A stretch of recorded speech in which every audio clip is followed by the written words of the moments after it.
Bonjour et bienvenue sur la mécanique universelle. Alors, nous sommes toujours le lundi 26 décembre 2022 et je continue mes petites discussions à partir de cet ouvrage Nietzsche, Crépuscule des idoles. Voilà. Alors, c'est une lecture naïve de ce travail et c'est surtout pour prendre appui pour essayer d'éclairer la théorie qui est développée sur le site mécaniqueuniverselle.net et selon laquelle l'humanité est destinée à atteindre son ultime perfection, une ultime perfection qui serait d'ordre spirituel. C'est ce qui est essayé, c'est ce qu'on essaye de démontrer sur cette théorie. Euh, donc, ça rentre évidemment par, par bien des endroits en contradiction avec les idées ou les propositions de Nietzsche, euh, qui sont de toute beauté et d'une grande contradiction avec le monde tel qu'il était à son époque déjà. Donc il y avait quelque chose de vraiment novateur. Et c'est pas pour rien qu'il parle d'inverser en fait une inversion de toutes les valeurs. C'est voilà, c'est des coups de pied dans la fourmilière et c'est très important euh, pour, euh, pour réformer, pour éclairer l'humanité, pour la bouger, pour la stimuler, pour lui dire c'est pas voilà, on peut pas vivre sous cette avec ces oppressions, quelles qu'elles soient. La religion à son époque était un système par certains côtés très oppressif et qu'il fallait contester, qu'il fallait essayer d'écarter le plus possible du politique, de la vie, pour amener la religion à sa vocation, qui est le spirituel, qui est le lieu du spirituel. Et ça, c'est important. Euh, Maintenant, on peut contester aussi le fait que le laïc a pris la place du religieux et qu'il est aussi dans un état de toute puissance et qu'il y a aussi moyen de contester, qu'on doit aussi contester cette toute puissance et pour finir par dire ben, il faut que chacun trouve sa place, qu'il y ait la place pour tous, quoi, pour le spirituel comme pour le laïc. Et voilà, qu'on puisse apporter de la fraternité entre ces différentes façons d'interpréter le monde, de voir le monde, etc. C'est quelque chose que j'essaie de, de travailler. Donc, je commence à lire. J'en suis à la 17, à la maxime 17, ou au trait 17. Voilà un artiste comme je les aime, modeste dans ses besoins. Il ne demande au fond que deux choses, son pain et son art, Panem et Circem. Et je pense que c'est ce qu'a réclamé et eu en fait Nietzsche. Du pain, voilà, il a pu avoir une petite pension pour pouvoir vivre sa vie sans, sans extra, euh, pour avoir son pain, un gîte, un couvert, et pouvoir exprimer son art le mieux possible. 18. Qui ne sait mettre sa volonté dans les choses y met au moins un sens. Cela revient à croire qu'une volonté s'y trouve déjà. Principe de la foi. Et évidemment, c'est magnifique. C'est sa façon de penser et d'écrire, c'est très très poétique. Euh, Évidemment qu'il y a une volonté qui, pour moi, qui s'y trouve déjà. La volonté justement de passer d'un primate naturel à ce que nous sommes, c'est la volonté, c'est une volonté sourde qu'on ne comprend pas, qu'on n'a pas encore déchiffré. Pourquoi de ce primate naturel que nous étions, nous sommes devenus ce que nous sommes? Et où allons-nous? Voilà, derrière ce travail de l'humanité, ce travail totalement altruiste en fait, puisque nous n'emportons rien de l'autre côté, s'il y a un autre côté, et donc on ne travaille que pour cette humanité en somme. On est totalement altruiste et on ne le sait pas. Au lieu de nous remercier d'être altruiste, de se congratuler mutuellement, de voir à quel point les êtres humains sont généreux pour cette humanité, pour nos frères humains qui après nous viendront, parce qu'on travaille pour eux, on construit un paradis dans lequel nos descendants viendront jouir de ce paradis que peut être la terre et que deviendra cette terre. On va vers le paradis. On ne vient pas du paradis, on vient d'un paradis naturel, on va dire, et on va vers un paradis culturel. Et on construit ce paradis culturel. Voilà le chemin, selon moi, de l'humanité. 19. Comment vous avez choisi la vertu et les sentiments exaltés et en même temps vous lorgnez les privilèges des moins scrupuleux? Mais en choisissant la vertu, on renonce à tous les privilèges, à l'intention d'un antisémite. Ça, c'est magnifique quand même. Quand il dit ça, je pense que c'est, alors, pour le coup, un trait envers son beau-frère, je pense, qui, qui était antisémite. Et c'est tellement juste.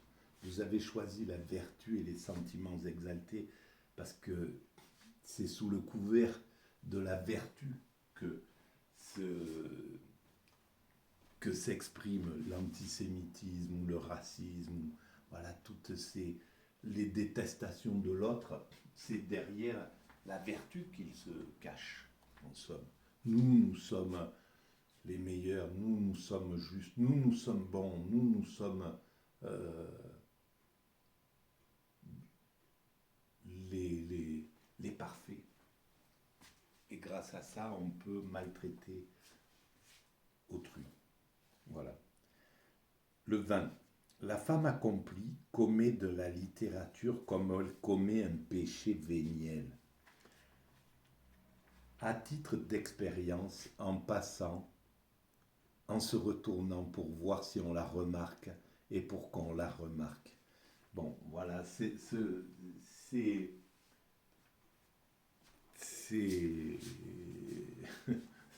bon, que dire de ce type de phrase? Il n'y a pas grand-chose à dire. En tout cas, ce qui est magnifique à remarquer, c'est que nous arrivons dans un monde de plus en plus d'égalité et les femmes ont une part égale dans la littérature, dans la création, dans la créativité, et c'est une bénédiction. Et toutes les sociétés qui sont le plus égalitaires ont un avantage sur les sociétés inégalitaires, sur les sociétés machistes, parce qu'elles bénéficient de deux créativités différentes et puissantes. Et c'est ce qui fait que voilà, les États-Unis sont devenus ce qu'ils sont en grande partie grâce à cette égalité qui a été donnée et qui a été arrachée, on va dire, par les femmes, bien souvent.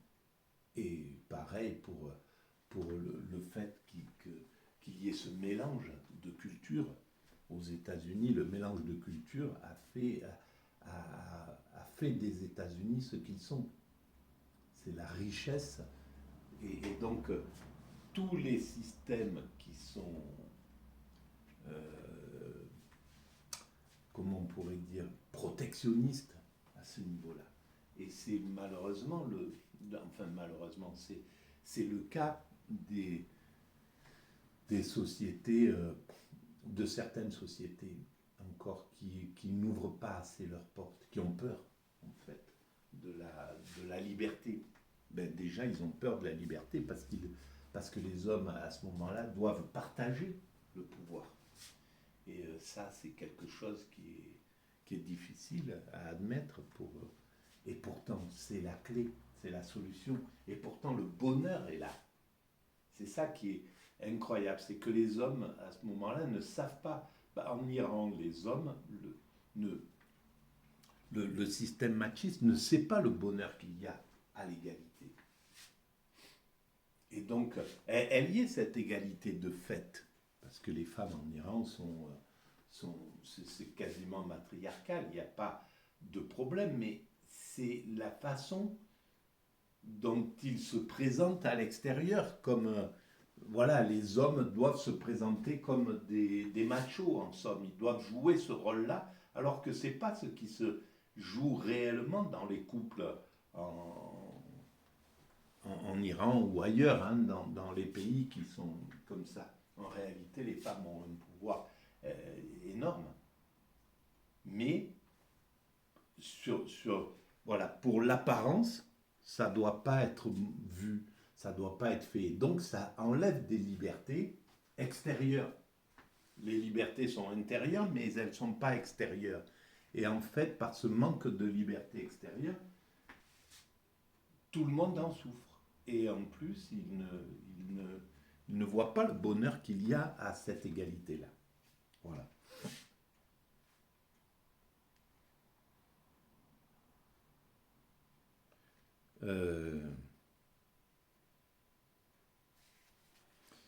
Se mettre toujours dans des situations où il ne soit pas permis d'avoir de fausses vertus, mais où, comme le funambule sur sa corde, on ne puisse que tomber ou tenir ou s'en sortir. Alors, oui, c'est juste, mais qu'est-ce que c'est que ces fausses vertus? Voilà, tout est dans la vision des vertus. Qu'est-ce que sont les fausses vertus?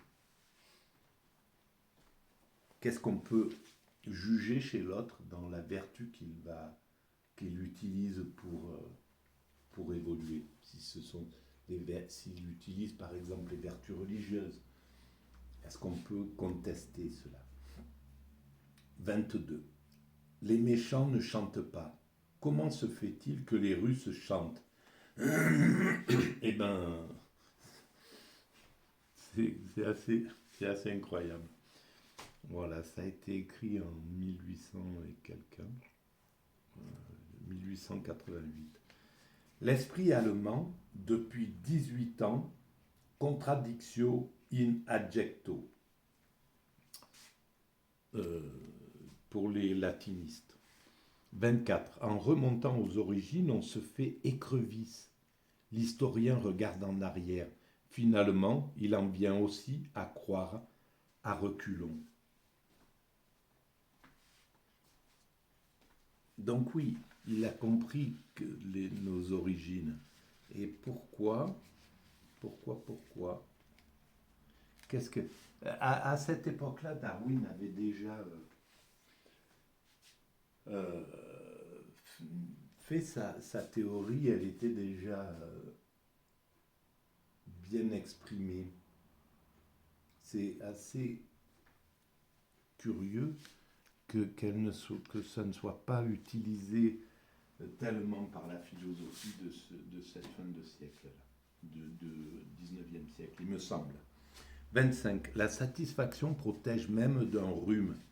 Une femme qui ne s'est bien habillée a-t-elle jamais pris froid, et ce, même à peu de peine vêtue? 26. Je me méfie de tout faiseur de système et les évite. L'esprit de système est un manque de probité. Et là, voilà, c'est là où ce sont des sentences, hein, des maximes, et ce sont des sentences qui sont tirées comme ça d'un seul coup. Les faiseurs de système, le monde est basé sur les faiseurs de système, comme ils les appellent. Voilà, l'idée d'avoir pensé, par exemple, la création de l'univers comme un Big Bang, c'est une idée, c'est la façon de faire un système, même si c'est basé sur de la réflexion, sur la raison. Mais en fait, faire un système, c'est légitime. On cherche le sens de l'humanité. L'humanité cherche son sens. Et c'est à travers la création de systèmes. La religion est une création de système. C'est un système si on le regarde comme ça. Le darwinisme, c'est un système, etc., etc. Donc, c'est pas un manque de probité. Il n'y a pas de manque de probité. Je pense que il y a une sorte d'attaque sur Hegel, par exemple, et on peut pas parler de manque de probité pour quelqu'un comme Hegel, par exemple. C'est pas possible. Voilà, c'est au contraire. Bon, 27. On tient la femme pour profonde. Pourquoi? Parce que chez elle, on ne touche jamais le fond. La femme n'est pas même plate. Bon, ça, qu'elle ne soit pas plate, on est tout à fait d'accord sur ce plan-là. Mais on ne touche pas plus le fond d'un homme que d'une femme en réalité. Et c'est ce fond qu'on touchera, que l'humanité éclaire de plus en plus grâce à la psychologie. Le développement, l'évolution de la psychologie permet d'éclairer de plus en plus ce fond dont il pense. Et l'homme sera totalement éclairé. On va vers cette dimension. Il faudra encore des décennies, voire des siècles, mais on y va. 28. Quand la femme a des vertus masculines, elle est à fuir. Et quand elle n'est pas de vertu masculine, c'est elle qui prend la fuite. Eh bien, j'acquiescerai à cette idée des vertus, bien que c'est un peu compliqué, hein, parce que maintenant, on le voit justement dans ce travail sur le genre, que nous allons vers quelque chose de beaucoup plus diffus, de moins caractéristique entre hommes et femmes. Et c'est pourquoi l'humanité machiste, par exemple, va devoir perdre de la barbe, en somme. Hein. C'est quelque chose qui... Voilà, on va vers quelque chose, et c'est les femmes qui tracent la route de l'humanité. Pour moi, hein, c'est comme ça que je le vois. C'est-à-dire que c'est elles qui choisissent les hommes les plus doux, de plus en plus, par exemple. Voilà, il y a eu un moment où il fallait se préférer sans doute le guerrier à l'artiste. Mais il y a eu... voilà, on est en train le choix, selon le choix modifie en fait l'être humain, modifie l'homme. Le choix de la femme modifie l'homme. C'est-à-dire que l'homme est obligé de s'adapter au désir de la femme. Quand la femme choisit des hommes de plus en plus doux, ben, l'humanité masculine doit devenir de plus en plus douce. Voilà. Et ça, euh, c'est, c'est, c'est magnifique. Donc,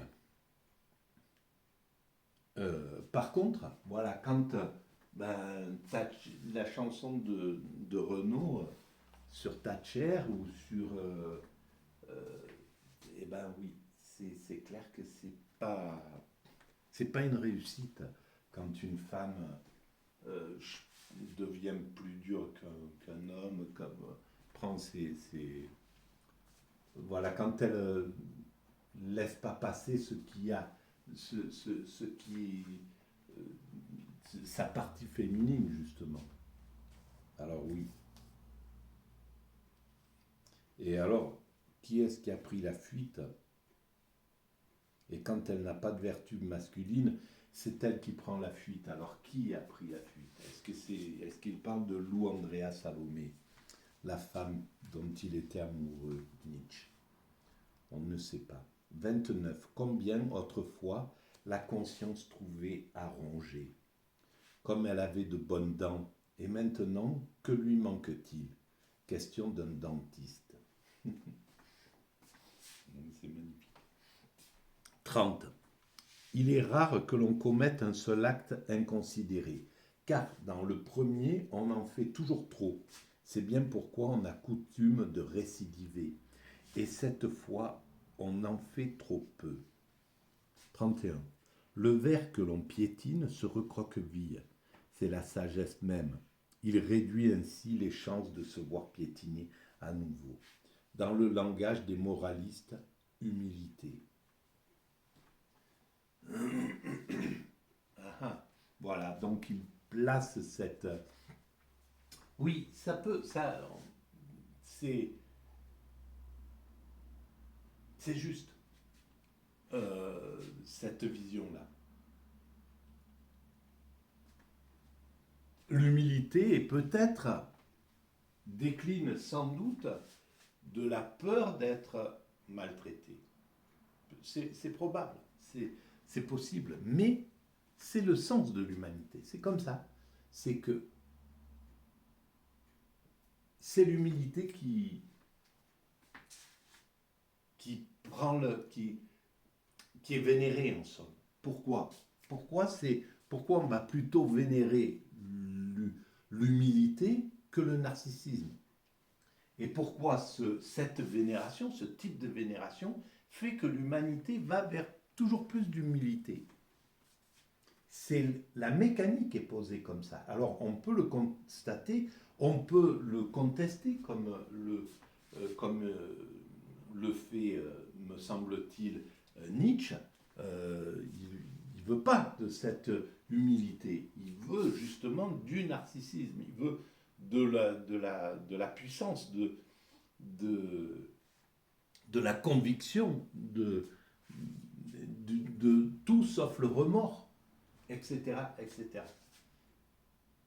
Mais force est de constater que l'humanité ne suit pas son principe. Et pourtant, même dans les moments comme le moment actuel, qui est un moment depuis le néolibéralisme, qui est un moment narcissique, qui est un moment d'exaltation narcissique, c'est quelque chose dont on sort. C'est pas ça qui va prédominer. Et d'ailleurs, voilà, la grande époque de la compétition qui a duré le moment Bernard Tapie et compagnie, toute cette grande ligne des,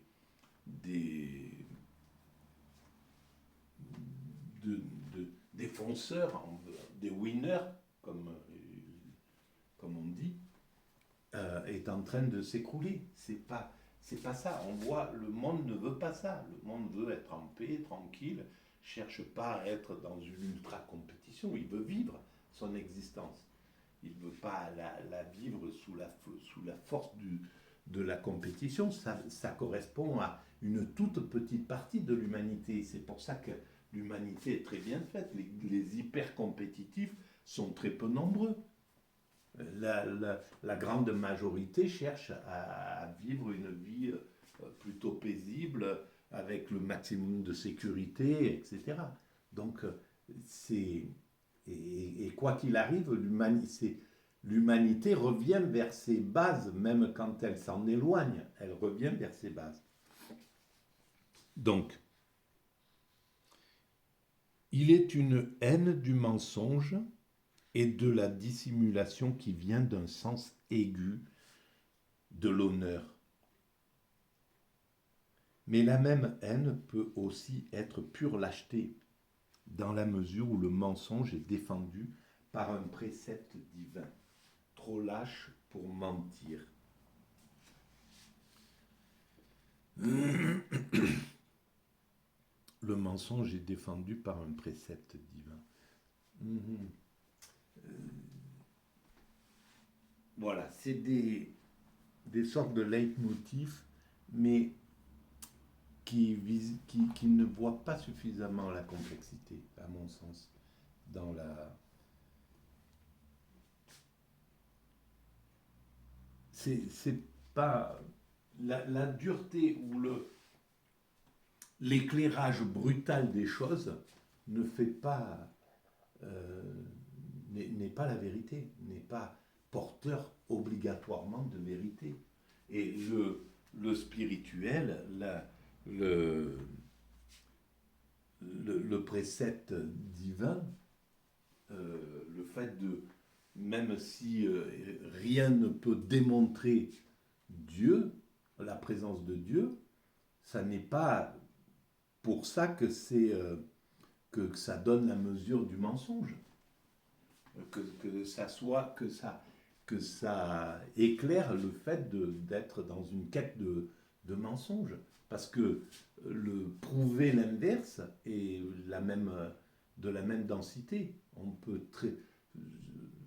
voilà, celui qui affirme qu'il y a Dieu et celui qui affirme qu'il n'y a pas Dieu sont exactement dans la même configuration. Tant qu'on n'aura pas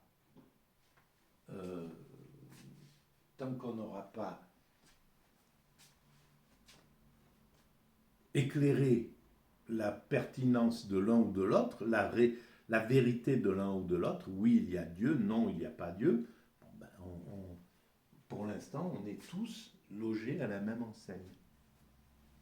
Voilà, pour moi c'est plus logique de penser qu'il y a du divin plutôt qu'il n'y en a pas, mais c'est après une réflexion, une longue réflexion qu'arrive cette vision, au fond, cette conviction. Voilà pour cette vidéo. On continue dans notre lancée. À très bientôt.